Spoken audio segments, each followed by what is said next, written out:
दोस्तों, गुलामी हमेशा बेड़ियों में नहीं आती। कभी वो भ्रष्टाचार के रूप में आती है, कभी बेरोजगारी के रूप में आती है, कभी जातीय घृणा के रूप में आती है, कभी डर के रूप में, कभी आर्थिक निर्भरता के रूप में, और कभी-कभी तो गुलामी इस रूप में आती है कि हम अपने जीवन का फैसला करने का अधिकार ही किसी दूसरे के हाथ में दे देते हैं।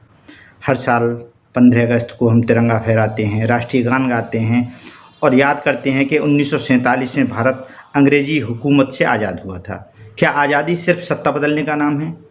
आज हमारा देश आज़ाद है, लेकिन क्या हम भ्रष्टाचार से आज़ाद हैं? युवाओं के हाथ में डिग्रियां हैं, लेकिन क्या वे बेरोजगारी से आज़ाद हैं? क्या हर नागरिक बिना डर के अपनी बात कह सकता है? क्या जाति और धर्म आज भी हमारे रिश्तों और अवसरों का फैसला नहीं करते? आज़ादी केवल देश की नहीं होती, आज़ादी आपकी ज़िंदगी की भी होती है। कभी कभी इंसान पूरी ज़िंदगी कमाता है, घर बनाता है, बच्चों को बड़ा करता है और अपनी सारी संपत्ति उनके नाम कर देता है। ये प्रेम है, इसमें कोई संदेह नहीं।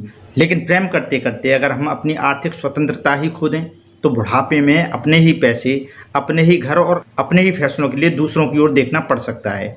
अपनी संतान को सब कुछ दीजिए, लेकिन अपनी पूरी स्वतंत्रता मत दीजिए, क्योंकि आर्थिक स्वतंत्रता भी स्वतंत्रता है। जिस आज़ादी के लिए हमारे पूर्वजों ने संघर्ष किया, उनका सम्मान केवल तिरंगा फहराने से ही नहीं होगा। उनका सम्मान तब होगा जब हम अपने हिस्से की गुलामी पहचानेंगे और उससे मुक्त होने की कोशिश करेंगे। हमें आज़ादी चाहिए भ्रष्टाचार से, हमें आज़ादी चाहिए बेरोजगारी से, हमें आज़ादी चाहिए जाति वैमनस्य से, हमें आज़ादी चाहिए धार्मिक नफरत से, और हमें आज़ादी चाहिए डर से।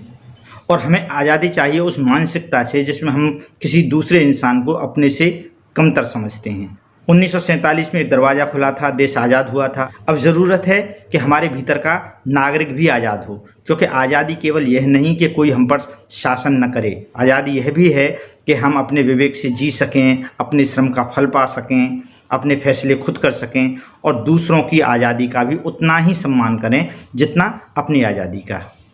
हम संकल्प लें कि मैं आज़ाद रहूँगा, मैं किसी का गुलाम नहीं बनूँगा और अपने हिस्से की आज़ादी किसी के हाथ में नहीं दूँगा। नमस्कार।